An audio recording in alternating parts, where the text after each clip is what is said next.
Вітаю ўсіх яшчэ раз, з вами по-ранейшаму Зміцер Лукашукі. Мы працягваем абмяркоўваць падзею Беларусі і за яе межамі, і абмяркоўваць мы далей гэта ўсё будзем з нашим гостцем, паважаным гісторыкам, палітычным аглядальнікам, зоркай Ютуба Александром Фридманом. Добрый день, спадар Александр.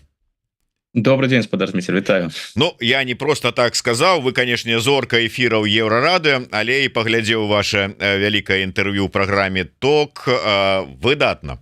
Так что віншую с таким вялікім фарматам. Так, спадар Александр, шмат тэмаў цікавых мы з вами запланавалі для абмеркавання, але ведаеце, вы такую досыць правакатыўную і правакацыйную тэзу закінули наконт две, як мінімум.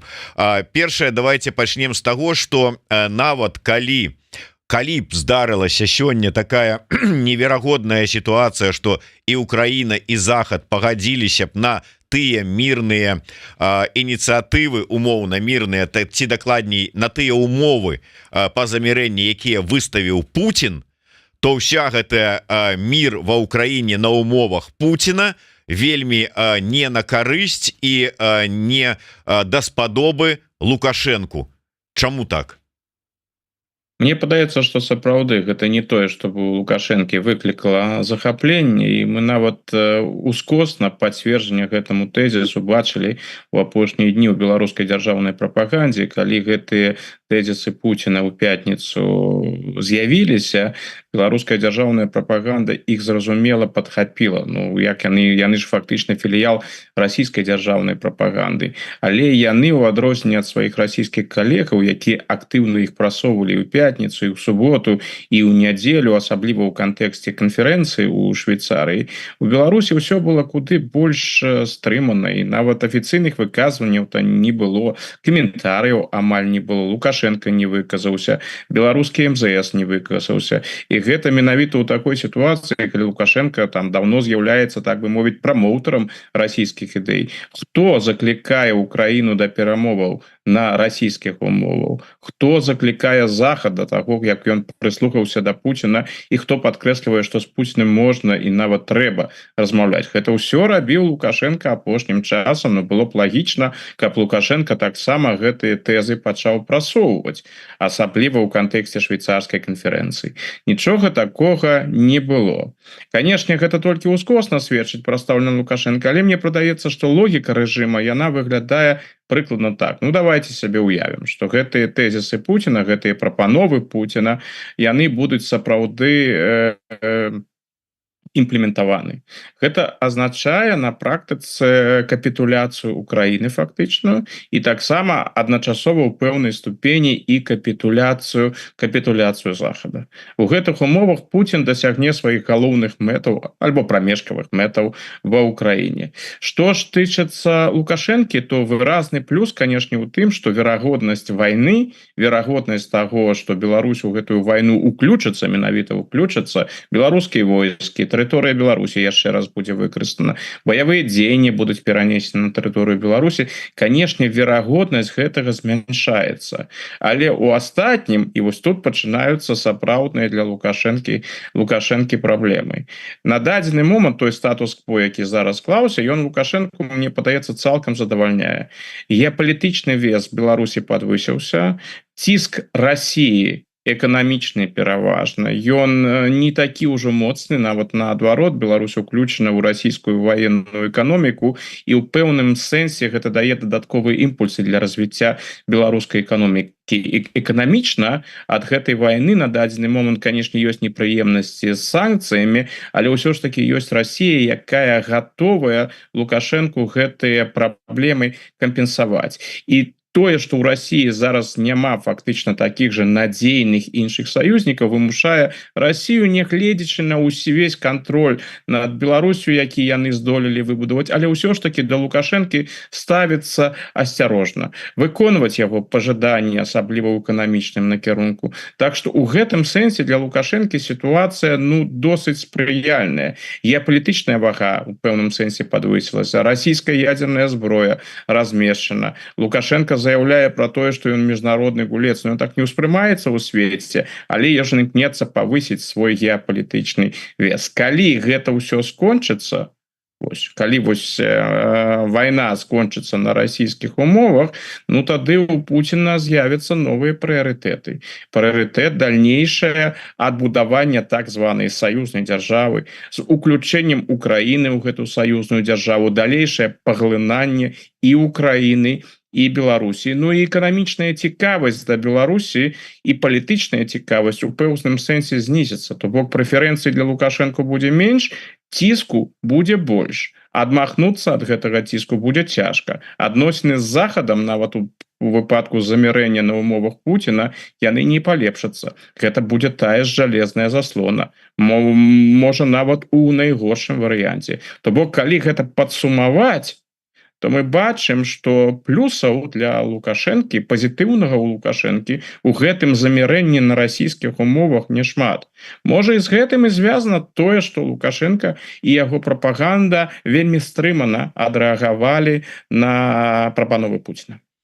Але нават калі вось яму гэта не вельмі, скажем так, даспадобы, і ён лічыць, што гэта яму невыгадна, што ў дадзенай сітуацыі ён можа зрабіць, супрацьпаставіць?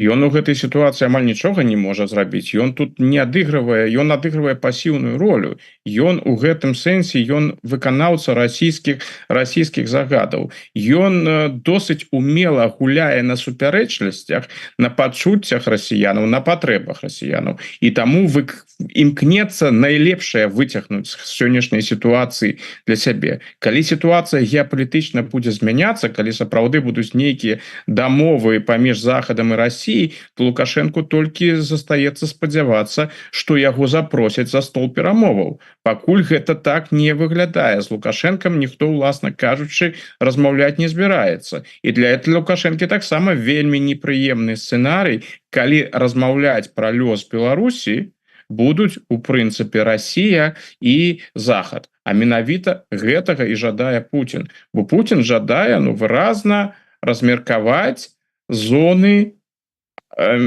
уплыву ў Еўропе.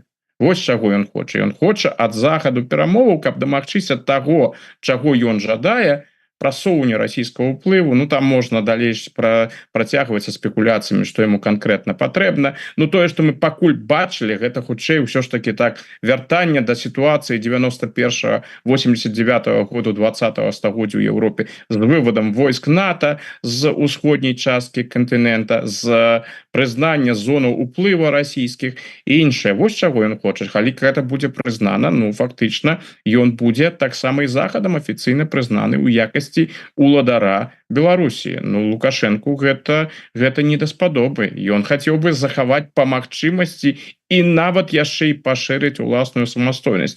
Іншая справа, што геапалітычны кантэкст ён сёння такі ж неспрыяльны, што сітуацыя можа толькі пагоршыцца. Таму, як мне падаецца, Лукашенко жыве сённяшнім днём. Сёння нейкім чынам выпуталіся з гэтай сітуацыі. Сёння досыць усё спакойна, не радыкальна.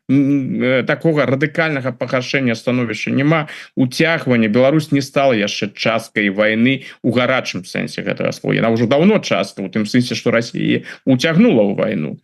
Але гарачай вайны з удзелам Беларусі няма. І Лукашенко хацеў бы, каб прынамсі ў гэтай сітуацыі, каб сітуацыя ў гэтым накірунку не пагоршылася.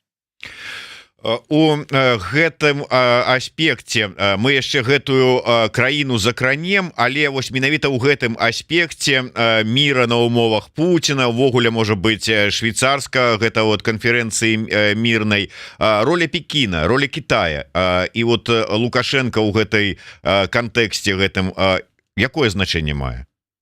А яна сапраўды досыць цікавая. Нават у кантэксце патрабавання Пуціна цікавая. Бо Кітай, наколькі я разумею, да сённяшняга дня наконт гэтай пуцінскай ініцыятывы не выказаўся. Кітайскі ўвогуле тое, што там кажа Кітай, гэта ўсё вельмі нейтральныя, кампрамісныя формулёўкі, якія можна інтэрпрэтаваць у які заўгодна накірунак. То бок, то яны тут скажуць адно пра тэрытарыяльную цэласнасць Украіны, а потым скажуць пра тое, што трэба ўлічваць інтарэсы Расіі, то бок, як хочаш, так і гэта разглядай. Прапановы Пуціна яны не пракаментавалі, нягледзячы нават на тое, што амерыканскі бок, а менавіта Джейк Саліван, саветнік Байдена па нацыянальнай бяспецы, ён заклікаў Пекін выказацца. Ён жадае пачуць кітайскую пазіцыю. Ці гэта супадае з інтарэсамі Кітая, ці гэта таксама тое мірнае урэгуляванне сітуацыі, якую бачыць Кітай. Кітайцы не выказваюцца. Я думаю, яны не будуць гэта рабіць, асабліва зараз, калі амерыканцы ціснуць. Кітай гэта не тая краіна, якая робіць нешта пад ціскам. Я думаю, што гэта, магчыма, таксама адзін з чыннікаў, які паўплываў на маўчанне і ўплывае на маўчанне Лукашэнкі. Тут жа яно ж працягваецца. Канферэнцыя ў Швейцарыі скончылася. Ну, можна сказаць, ну добра, Лукашенко, чалавек у сталым узросце, яму не да палітыцы ў суботу і ў нядзелю. І он займаўся там сваімі справамі, таму чаго ён будзе там выказвацца. Сёння ўжо ўторак, і Лукашенко з'яўляўся ў публічнай прасторы. Ён, калі б жадаў, ён мог бы выказацца наконт гэтых расійскіх прапановаў, зрабіць там нейкі каментарый, падтрымаць іх. Нічога такога не было. Калі мы паглядзім зараз на беларускую дзяржаўную прапаганду, ну тэма пуцінскіх прапаноў, яна фактычна знікла. Пры гэтым гэта Пуцін у рэшце рэшт сфармуляваў умовы, на якіх ён гатовы спыніць вайну. Бо Лукашенко ранейшым чынам ён жа выказваўся пра нейкія там прапановы Пуціна, але гэта было абстрактна. Сёння гэта канкрэтна, ну вось час беларускага МЗС альбо Лукашэнкі, каб падтрымаць свайго саюзніка, выказацца на гэты конт. Яны не робяць. Магчыма, не робяць гэта, бо чакаюць рэакцыі Кітая. Ім не зразумела, ці гэта пуцінскі прапагандысцкі экспромт, альбо гэта, магчыма, пазіцыя, якую расійскі бок узгадніў з Кітаем і якую Кітай падтрымлівае. Мінск у гэтым сэнсе ён дзейнічае вельмі асцярожна, улічваючы кітайскі погляд і кітайскую пазіцыю. Так што, як Кітай разглядае пуцінскія прапановы, пакуль не бачна. Мы ведаем толькі адное, мы гэта бачылі ў суботу і ў нядзелю. Кітай на канферэнцыі ў Швейцарыі не прысутнічаў. Тое, што шэраг краінаў у выніку адклікалі свае подпісы пад рэзалюцыяй, ці гэта ўплыў Расіі, магчыма, і таксама і ўплыў Кітая, бо гэта былі ўсе краіны, у якіх у Кітая досыць моцныя пазіцыі. Так што я нават і кітайскі ўплыў у гэтым сэнсе бы не выключаў. Кітайцы захоўваюць паўзу. Ну, былі там розныя меркаванні, што яны збіраюцца там самі мірную канферэнцыю правесці. Я да гэтага стаўлюся вельмі скептычна, бо яны праводзяць цвярозую знешнюю палітыку, яны разумеюць, што яны ў лепшым выпадку могуць паўтарыць нешта кшталту швейцарскай канферэнцыі без асаблівых вынікаў. На дадзены момант знайсці нейкае мірнае выйсце, трывалае выйсце з сённяшняй вайны, мне падаецца немагчымым. Мы вернемся до швейцарской конференции, але перш вот я просто невялічкае удакладненне. Вы сказали про тое, что калі ў выпадку того, калі замірэнне будзе на умовах Путина, то ён на гэтым не спыніцца, потым ён пачне пашыраць зоны ўплыву, можа быть вяртаць, так бы мовіць, умоўна там пабудову расійскай імперыі, якая ўключала б у сябе тэрыторыю Беларусі, Украіны, там можа быть яшчэ іншых якіх краінаў. Слухайте, а навошта у дачыненні, не будем казаць про іншае, у дачыненні да Беларусі нейкія лішнія целарухі Пуціну. Калі паглядзець і на тое, што адбывалася раней, і тое, што зараз актывізавалася, гэта перабудова нейкая унутранага жыцця Беларусі на расійска-мірскі нейкі лад, прасоўванне гэтых расійскіх рускамірскіх наратываў.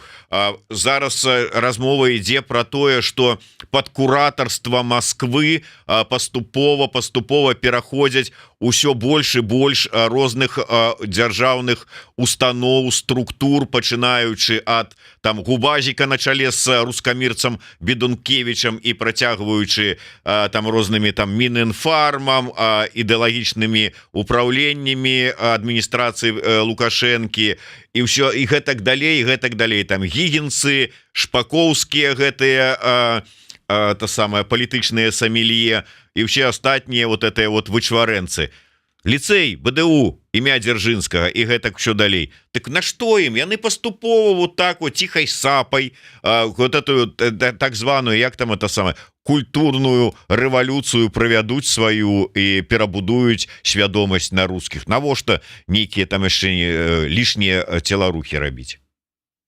Сапраўды вы маеце рацыю, але вось гэта тое, што вы апісалі, гэта тое, што мы зараз назіраем, але вынікі яны будуць сярэднетэрміновыя альбо доўгатэрміновыя. У гэтым сэнсе Расія працуе з поглядам на заўтрашні дзень і нават яшчэ з больш далёкай перспектывай. Гэта ўсё так, яны рыхтуюць глебу для постлукашэнкаўскай эпохі. Яны там выдатна зразумеюць, што Лукашенко ён, як бы мовіць, не вечны, ён там сістэму адбудаваў.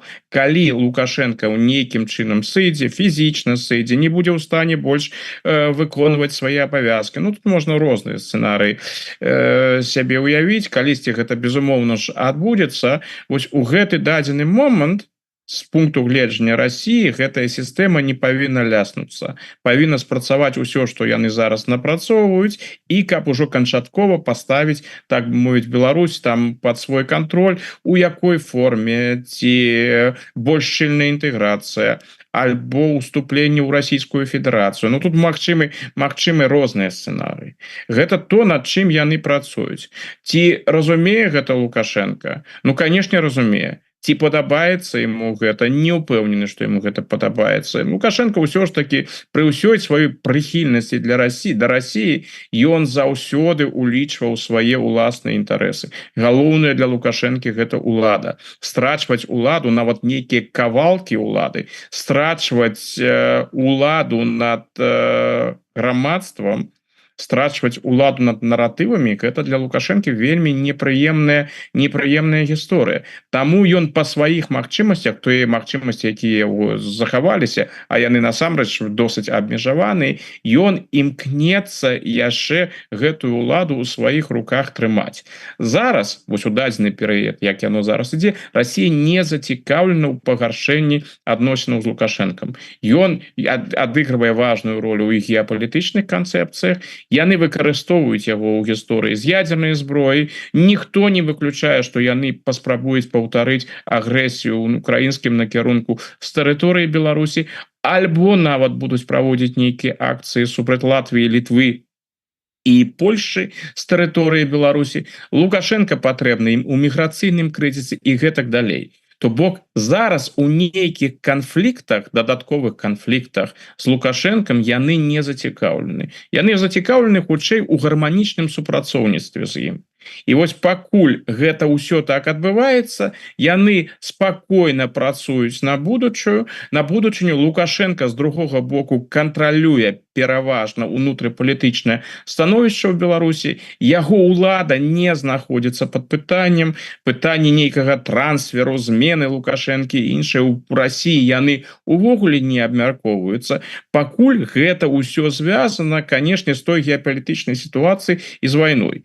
Вось калі мы себе уявім, што Расія сваіх мэтаў дасягнула, усё, Путін аб'ядноўвае былыя гістарычныя, як ён кажа, рускія землі, захапілі кавалак Украіны, Захад гэта прызнаў, ну узнікае пытанне, ну а што мы будзем рабіць з Беларусю? Тут нейкая самастойнасць альбо гульні ў самастойнасць для Лукашэнкі, яны канчаткова скончацца, і прыйдзецца яму быць ужо такім васалам, які будзе выконваць ну ўсё, і нават не ўздымаць нейкія пытанні. А для Лукашэнкі аказацца ў такой ролі напрыканцы свайго палітычнага жыцця, ну, непрыемна. Дарэчы, я вось просто мне цікава ваше меркаванне як выкладчыка і як гісторыка. Вось гэта перайменаванне ліцэя БДУ, наданне яму чэкістка ката Дзяржынскага на назву. Вот што гэта? Для чаго гэта? Вот як вам гэта бачыцца і ўспрымаецца? Гэта абсалютна з аднаго боку абсалютна лагічна, з другога боку гэта, канешне, абсалютна ганебна. Бо мы ж ведаем, які шлейф цягнецца за Феліксам Дзяржынскім. Мы ведаем, што гэта за гістарычная фігура. Мы ведаем, што ён ствараў, што ён быў і на чале так званага чрезвычайнай камісіі, ён быў узначальваў ДПУ і АДПУ. Ну то бок гэта чалавек, да стваральнік савецкіх карных органаў, чалавек, які адказны за злачынствы, за пераслед, за парушэнне правоў чалавека і гэтак далей. Адначасова гэта адзін з сімвалаў савецкай дзяржавы і пераважна сімвал савецкага КДБ.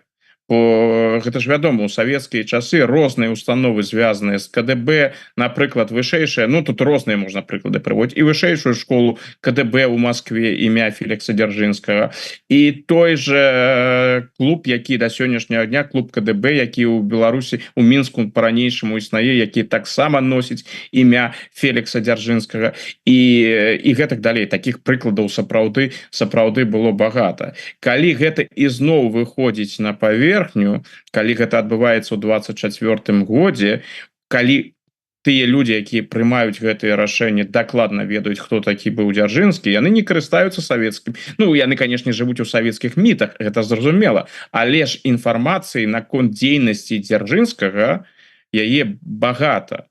Так што гэта такі кдэбісцкі рэванш, назовем гэта так. Ну, я думаю ж яшчэ, што і такія рашэнні без Лукашэнкі, без яго асабістага удзелу не прымаліся. А я думаю, што для Лукашэнкі это Дзяржынскі, гэта вельмі-то прыемная фігура. Тут жа у Лукашэнкі нават ёсць жа біяграфічны этап, звязаны з камітэтам дзяржаўнай бяспекі, прынамсі адзін КДБшны этап, калі ён праходзіў службу у памежных войсках савецкіх, якія, як вядома, падпарадкоўваліся КДБ. Так што Лукашенко ў пэўным сэнсе носьбіт гэтай савецкай традыцыі гларыфікацыі Дзяржынскага, і вось маем, што маем. Уявіць сябе, што пасля перабудовы, пасля таго, як Беларусь атрымала незалежнасць, у 21 стагоддзі, што Дзяржынскі ізноў вернецца, ну, гэта, канешне, вы уявіць себе было цяжка. Але яшчэ вось я б цікавы момант падкрэсліў. Гэта, калі мы вось паглядзім на гістарычную палітыку беларускіх уладаў, яны ж звяртаюцца звычайна да савецкага мінулага. Гэта зразумела. Да савецкага мінулага гэта значыцца для другой сусветнай вайны. Ну і было б цалкам лагічна, калі б яны знайшлі там нейкую фігуру з кантэксту другой сусветнай вайны, і вось калі яны лічаць патрэбным, далі імя гэтаму ліцэю БДУ менавіта вось такое. Ну, каго можна уявіць? Ну, таго ж той жа першы сакратар ЦК Кампартыі Беларусі, кіраўнік беларускага штабу партызанскага руху Пантелеймон Панамарэнка. Ну, ёсць вуліцы Панамарэнкі, а вось даць навучальнай установе імя Панамарэнкі, ну, гэта было б лагічна ў краіне, якая так актыўна займаецца другой сусветнай вайной. Я яшчэ раз кажу, я просто лагічна разважаю. Тут у меня няма аніякай прыхільнасці да Пантелеймона Панамарэнкі, бо фігура, назовем гэта так, не менш спрэчная, чым Фелікс Дзяржынскі. Можна было б узяць іншую фігуру, якая ў Беларусі паступова адсоўваецца на другі, на трэці план. Я маю на ўвазе Пятра Машэрава. Вось Пётр Машэраў, выбітны камуністычны кіраўнік. Чалавек, якому сталыя беларусы, сталае пакаленне беларусаў, значная колькасць, як мне падаецца, па-ранейшаму ставіцца з сімпатый. Акрамя таго, па прафесіі увогуле настаўнік мае прамыя адносіны да сістэмы адукацыі ў адрозненні ад таго ж Фелікса Дзяржынскага. Не. І яшчэ Машэраў гэта таксама партызанскі кіраўнік, партызанскі герой партызанскай эпохі. Ну чаму не? Гэта выглядала, прынамсі укладвалася ў пэўную логіку гістарычнай палітыкі. Не, у гэтым выпадку яны бяруць Дзяржынскага.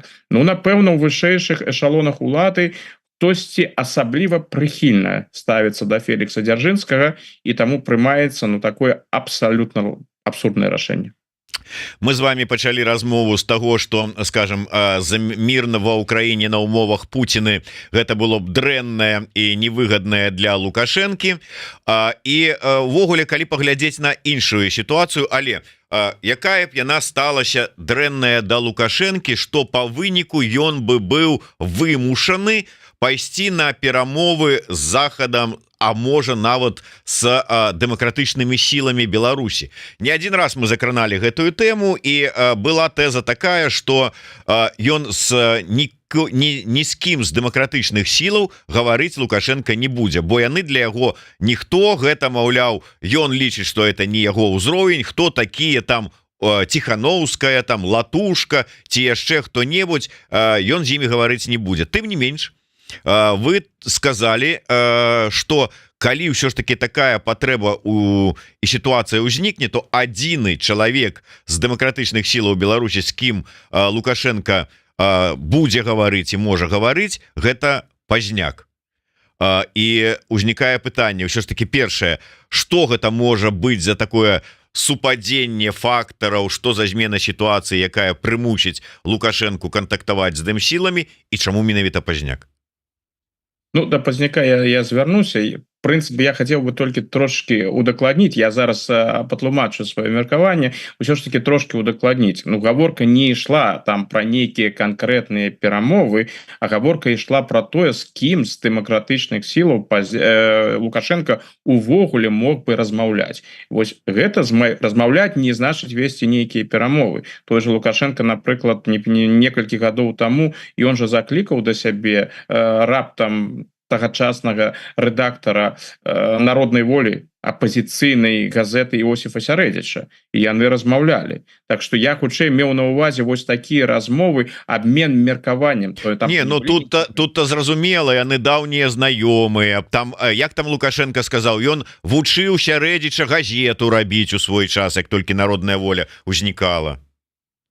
Гэта так. І ў гэтым сэнсе Пазняк это таксама даўні знаёмы. Гэта не нейкія там перамовы пра транзіт улады. Гэта ўвогуле з кім бы Лукашенко гатовы быў бы паразмаўляць у сённяшніх умовах. Ну я зараз да гэтага дойду, пачнем вось увогуле з перамоваў.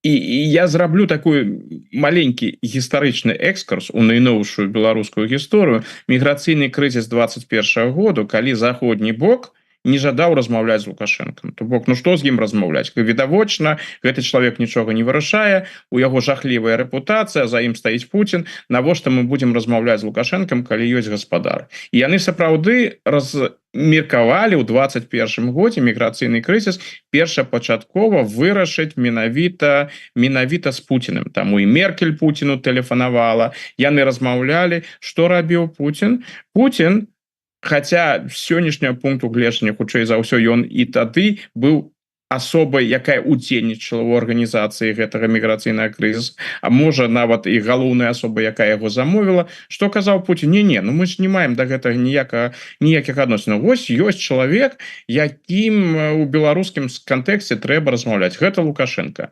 Які адбыўся вынік? Яны не жадалі, канешне, Меркель не жадала размаўляць з гэтым Лукашенком. Але яна зразумела, што без Лукашэнкі ў гэтай сітуацыі не абысціся. Таму і вяліся перамовы з Лукашенком, а кіраўнік еўрадыпламатыі Барэль тэлефанаваў Макею, тагачаснаму міністру замежных спраў, і размаўляў з ім. Вось калі мы ўявім сабе такую сітуацыю, сапраўды, што Лукашенко вымушаны размаўляць з Захадам, што ён хоча размаўляць з Захадам. Я не буду тут ужо браць нейкія акалічнасці, якое будзе палітычнае становішча, якое будзе сітуацыя ў вайне, але вось Лукашенко жадае размаўляць з Захадам. А Захад хоча размаўляць з ім з пазіцыі сілы. То бок Захад моцны, Лукашенко слабы. У гэтых умовах Захад можа прымусіць Лукашенку размаўляць з кім заўгодна. І Лукашенко будзе размаўляць, паколькі яму гэта патрэбна. Ён уже гэта прадэманстраваў. Калі патрэбна, калі сітуацыя такая складаная, ён гатовы нават прыйсці ў СІЗАК КДБ і размаўляць з Бабарыкам, Ціхановскім і іншымі. Вось такая сітуацыя была тады ў 2020 годзе. Калі будзе нешта такое, што Лукашенку прымусіць размаўляць, то ён, канешне, будзе размаўляць з тым, з кім будзе патрэбна размаўляць. І тут ён не будзе там закидываць і крычаць: я не буду там размаўляць з Ціхановскай, бо яна жанчына. Я не буду размаўляць з Вячоркам, бо гэта хлопчык, яго я не паважаю. І іншае. То вось гэтыя фактары не будуць адыгрываць ролю. Калі мы ўсё ж таки просто уявім сябе сітуацыю, у якой Лукашенко паспрабаваў бы наводзіць там нейкія масты, ну гэта абсалютна тэарэтычна, сітуацыя зараз так не выглядае, то калі паглядзець на апозіцыйны асяродак, то чалавек, з якім ён бы хутчэй за ўсё пагадзіўся просто паразмаўляць, паразважаць, успомніць мінулае, гэта з майго пункта гледжання быў Зянон Пазняк. У іх шмат іх што звязвае, яны разам працавалі у Вярхоўным Савеце 12 склікання, яны адзін аднаго ведаюць. І я думаю, што Лукашенко, ну ён гэта і прадэманстраваў, калі павіншаваў Пазняка з 80-годдзям. Ну вы можете себе уявіць, што Лукашенко там раптам павіншуе з юбілеем, не ведаю, Латушку альбо Тихановскую, альбо кагосьці іншага з дэмакратычнага атачэння. Не, ён гэта не зробіць, гэта тыя людзі, якія для яго ун-персоны, якіх ён не паважае, ввогуле не паважае. Я не ведаю, ці паважае ён Пазняка, але мне падаецца, да Пазняка ён усё ж таки ставіцца інакш. Гэта ўсё роўна, калі б такія размовы ў сённяшніх умовах адбыліся паміж Лукашэнкам і Пазняком, Лукашенко хутчэй за ўсё бы спрабаваў іх весці зверху ўніз, што ён там на паверсе, а вось Пазняк гэта такі палітэмігрант і іншае. Ну, Пазняк, як вядома, у яго стыль камунікацыі таксама своеасаблівы. Так што, можа бы, гэта быў бы досыць цікавая была б размова для абодвых. У гэтым сэнсе я меў на ўвазе. Уявіць сябе, што там Пазняк будзе нейкім прадстаўніком дэмакратычных сілаў, які пойдзе на размовы, ну не. І акрамя таго, ёсць важны момант, які б я таксама яшчэ падкрэсліў. Калі мы паглядзім рыторыку Пазняка і рыторыку Тихановскай яго атачэння, яна ж адрозніваецца. Яны, Тихановская, Латушка і іншыя, яны робяць стаўку на заходнюю падтрымку. І яны гэтую падтрымку маюць. Іх галоўны палітычны капітал – гэта падтрымка Захада, падтрымка заходніх краінаў. Гэтага капіталу у Пазняка, ну, увогуле няма. Пазняк з свайго боку не мае ніякай заходняй падтрымкі, наколькі я разумею, але ён прапановвае, неаднаразова прапановваў там Лукашэнку розныя кампрамісы. Я думаю, што Пазняк дзейнічае, кіруючыся прынцыпам мы ўсе беларусы, і як беларусы мы павінны адкласці тое, што нас адрознівае, і паспрабаваць знайсці тое, што агульнае, што ў нас ёсць. Гэта хутчэй стратэгія Пазняка. Ну, я не думаю, што гэта ў выпадку Лукашэнкі спрацуе, але ўсё ж таки гэта вось каб патлумачыць маё меркаванне. Мой пункт важення. Ну, можа быть, хотя мне нешта ёсць сумневы, что вот так вот просто паговорыць, калі гэта менавіта не перамовы под прымусам сітуацыі, абставінаў гэтак далей, а вот давайте я паговору, то ці патрэбна гэта Пазняку, ці пойдзе ён на гэта. З іншага боку, мы ўсе беларусы, знаете ли, калі ўсе беларусы мы павінны нешта рабіць, так навошта пастаянна казаць, что там Тихановская павінна і будзе сядзець. Ну, тоже. Думаю, што Пазняк пойдзе. Калі Лукашенко да яго звернецца, там з нейкімі там прапановамі, пытаннямі, думаю, калі гэта ўсё так будзе падкрэслена, што вось глядзіце, лёс айчыны пад пытаннем і іншае, то Пазняк гэта той чалавек, які з Лукашэнкам будзе размаўляць і пераадолее тую пагарду і тое стаўленне, якое его ёсць. Тое, што Пазняк не мае нейкіх сімпатыяў да Лукашэнкі, гэта відавочна. І тое, што Лукашенко не мае ніякіх сімпатыяў да Пазняка, гэта відавочна. Канешне, мы можам узгадаць 95-й год, кантэкст рэферэндуму, збіццё дэпутатаў. Гэта ўсё, канешне, было, і зразумела, што Пазняк дакладна ведае, хто аддаў загад, і пра гэта не забыўся. Ну і Лукашенко, зразумела, таксама не забыўся пра гэтыя падзеі. Але ўсё ж таки гэта было ў 95-м годзе. У сёння мы знаходзімся ў 2024 годзе. І Лукашенко паступова дасягнуў такога ўзроста, калі ён усё больш і больш вяртаецца да мінулага. Вось мы ж бачылі апошнім часам шэраг нават такіх зусім неверагодных рэчаў з боку Лукашэнкі. Калі там у яго была, калі не памятаеце, гэта быў жаночы форум, і тут ён раптам згадаў, як ён прысутнічаў там на нейкім камуністычным мерапрыемстве можа там быў нейкі абласны пленум, калі я не памыляюся, Магілёўскай вобласці шмат гадоў таму. І прыгадаў яшчэ і Васіля Васіля Лявонова, які ў той час узначальваў Магілёўскую абласную камуністычную арганізацыю. І нават досыць нават з павагай выказаўся пра яго Васіль Севастьянович, нават з імём па бацьку. Мы ж ведаем, што лукашэнкаўская лексіка гэта у двукосе латушкі, лахушкі, як ён там кажа, нешта такое, вось абразы, вось гэта яго лексіка. А тут раптам Васіль Севастьянович да чалавека, якога ён сам у 90-е, калі я не памыляюсь, альбо ў пачатку нулявых кінуў за краты. Чалавек, які моцна пачатку быў міністрам сельскай гаспадаркі, а потым пад кіраўніцтвам Лукашэнкі пакутваў, моцна пакутваў. І гэта ўсё нібыта забылася. Так што я не выключаю, што Лукашенко бы, можа бы, нават у яго, можа, і жаданне такое ёсць, паразмаўляць з Пазняком пра першую палову 90-х, як там было ў Вярхоўным Савеце. Чаму не?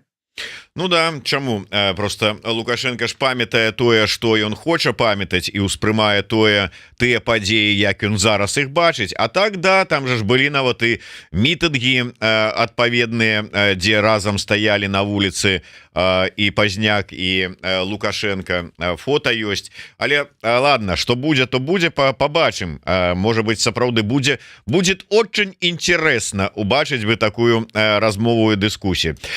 Яшчэ один. Зараз визит Путина ў КНДР.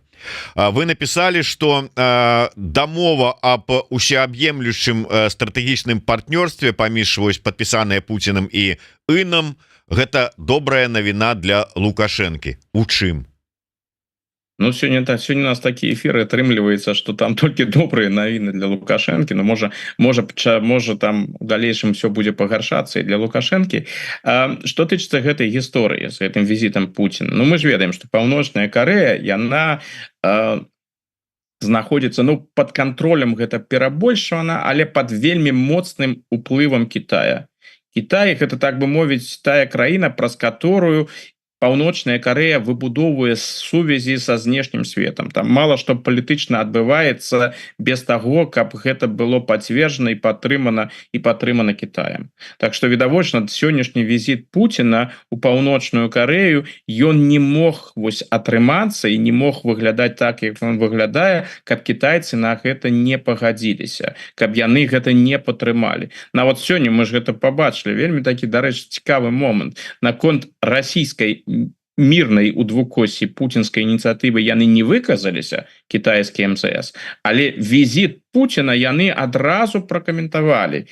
Прычым вельмі так для заходняй публікі пракаментавалі, што мы не супраць, каб яны выбудоўвалі там адносіны, што мы гэта, ну там, мне падаецца, прыкладна такая была фармулёўка, і гэта месседж захаду. Вось глядзіце, Путін туды прыехаў, але вы не разумееце, гэта неправільна. Неправільна будзе для сябе палічыць, што зараз Паўночная Карэя нават будзе яшчэ пад большым вялікім уплывам Масквы. Не будзе гэтага. Усё, што там адбываецца таму, што мы дазваляем, каб яно адбывалася. То бок Кітай дазволіў Пуціну папрацаваць у краіне і шчыльна папрацаваць у краіне, якую ён разглядае як зону сваіх прывілегіяваных інтарэсаў. Вось што тычыцца Лукашэнкі, то Лукашенко, ён жа даўно настойвае і робіць усё, каб пашырыць супрацоўніцтва з Кітаем, які ён рэверансы робіць у кітайскі бок. Калі адсачыць, што там Лукашенко кажа пра Расію і пра Кітай, дык усё выглядае досыць проста. Расія гэта сённяшні дзень, а вось будучыня належыць менавіта Кітаю. І з Кітаем ён хацеў бы асабліва шчыльна супрацоўнічаць. Ад Кітая ён хацеў бы атрымліваць падтрымку. Ён хацеў бы мець самастойныя і шчыльныя адносіны з Кітаем. Кітай, аднак, паводзіць сябе досыць асцярожна. Мне падаецца, што ў Кітаі па-ранейшаму дамінуе гэтая канцэпцыя. Беларусь гэтага кшталту вотчына Расіі. Калі мы там працуем, вельмі асцярожна, каб не пакрыўдзіць Расію. Каб у Расіі не ўзнікла ўражання, што Кітай хоча ім, у прынцыпе, Беларусь падхапіць іншае. Таму яны, нягледзячы на ўсе гэтыя заклікі Лукашэнкі, на яго абдымкі паводзілі сябе досыць асцярожна. Ну, цяпер сітуацыя можа змяніцца.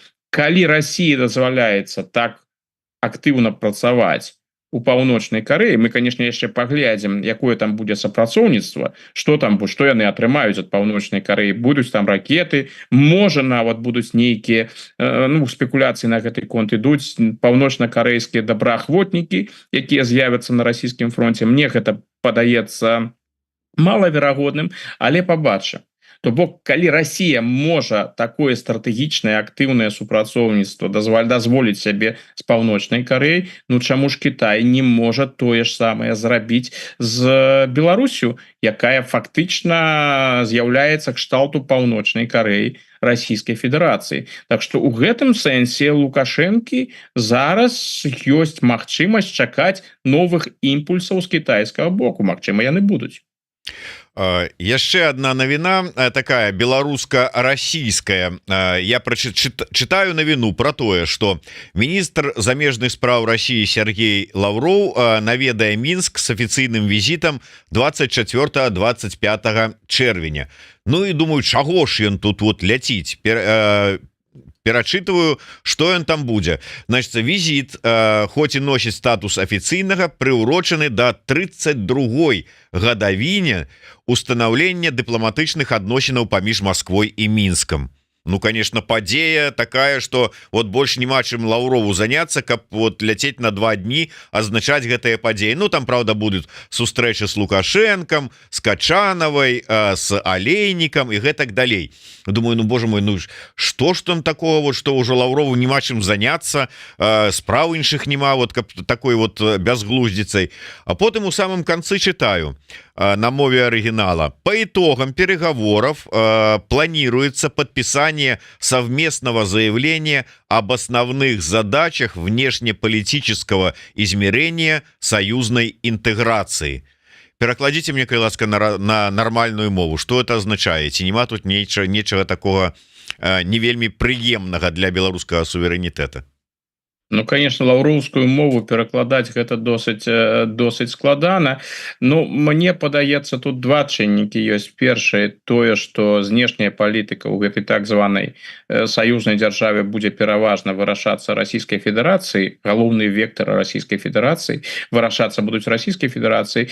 Ну і другое, мне падаецца, яны будуць гэты праект саюзнай дзяржавы таксама ў міжнародным кантэксце прасоўваць, менавіта каб паказаць, што ў будучыні, калі там яны будуць паспрабуюць Украіну далучыць да гэтага праекту, што вось так яна будзе вырашацца гэтая знешняя палітыка. То бок саюзная дзяржава гэта не толькі эканамічная інтэграцыя, гэта не толькі палітычная інтэграцыя, гэта таксама і супольная дыпламатычная дзейнасць. Што б тут я яшчэ цікава падкрэсліў, калі мы ўжо так з пазняка мы пачалі з гістарычнымі экскурсамі, таму я дазволю сябе яшчэ адзін гістарычны экскурс. Калі я не памыляюся, напрыканцы 90-х быў у Беларусі такі расійскі амбасадар па прозвішчы Лашынін, калі я не памыляюсь, так было яго прозвішча, і менавіта ў адносінах да яго Лукашенко заяўляў, што ён спадзяецца на тое, што Лашынін будзе апошнім расійскім амбасадарам у Беларусі. Што ён мае на ўвазе? Не тое, што там не будзе дыпламатычных адносінаў, гэта не. Ён падкрэсліваў, тады ж ён быў вялікім інтэгратарам. Гаворка ішла пра тое, што інтэграцыя зойдзе так далёка, што амбасада Расійскай Федэрацыі і амбасадар Расійскай Федэрацыі будуць у Беларусі просто не патрэбным. Ну, сёння бачыце, як змянілася сітуацыя. Сёння нават Лаўроў прыязджае для таго, каб адзначыць гадавіну, прычым такую не асабліва надзвычайную гадавіну дыпламатычных адносінаў. Вось. Паглядзім, што яны там будуць агучваць, но іх дыпламатычную мову перакладаць гэта такая справа цяжкая.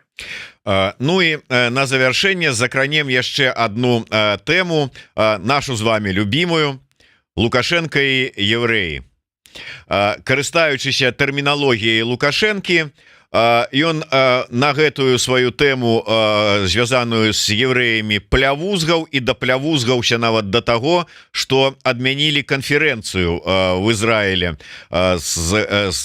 дзе павінна было і беларускі бок удзельнічаць.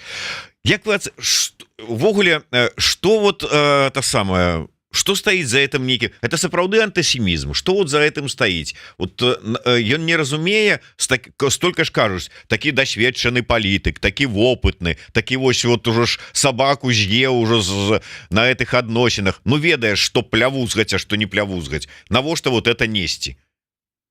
Ну у мінулы тыдзень ён у нацыянальным пытанні у Лукашэнкі быў, як вядома, вельмі складаны, пачалося з Арменіі, пагаршэння і тое, што амбасадара адклікалі, і тое, што і беларускі бок вымушаны быў вярнуць амбасадара. А потым Лукашенко працягнуў, і тырада, якую ён зрабіў, яна насамрэч вельмі цікавая. Тут не толькі цікавае тое, што Лукашенко сказаў, гэта не першы і не апошні раз ён робіць заявы антысеміцкага кшталту. Гэта менавіта так, як ён разглядае свет. Вось я думаю, што гэтае абурэнне, якое ён там прадэманстраваў, тое, што людзі яўрэйскага паходжання, нібыта, мы ж не ведаем, не ведалі гэтага, не паказваюць нам гэты спіс, мы можам толькі заходзіць з таго, што кажа сам Лукашенко, што гэта выклікала ў яго такое натуральнае абурэнне, што ён ужо ніяк не мог сябе стрымаць і зрабіў шэраг заяваў, якія маюць відавочны антысеміцкі характар. Там было шэраг цікавых момантаў насамрэч. Першае, гэтыя ж заявы, яны з'явіліся запознена, яны з'явіліся ў навінах на канале Беларусь-1. У тых урыўках, якія былі на Белце, у канале Пул першага, гэтага не было.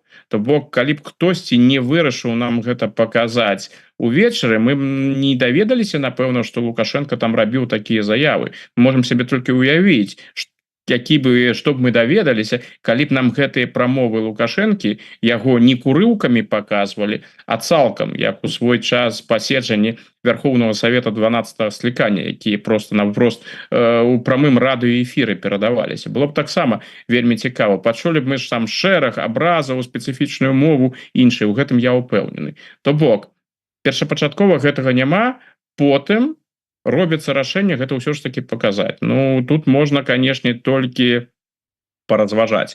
Мы ж ведаем, што тыя навіны, якія паказвае беларускае тэлебачанне, гэта перш за ўсё навіны для самога Лукашэнкі. Галоўнае паказаць Лукашэнку, каб Лукашэнку спадабалася. І тут узнікае пытанне: альбо тыя людзі ў атачэнні Лукашэнкі палічылі патрэбным гэта паказаць, альбо сам Лукашенко пожадаў, каб гэта ўсё ж таки паказалі. І гэта паказалі. Тырада атрымалася прыгожая ў двукосе. Ён пачынае з таго, што ён не антысеміт, і тут зразумела, чаму ён так робіць і чаму ён вывучыў гэтае слово. Гэта звязана з тым, што цяжка знайсці ў свеце кіраўніка дзяржавы, якому дзяржава Ізраіль так шмат разоў абвінавачвала ў антысемітызме, як гэта было з Лукашэнкам. Калі я не памыляюся, гэта афіцыйна быў ужо 3-й раз. І Лукашенко пра гэта ведае.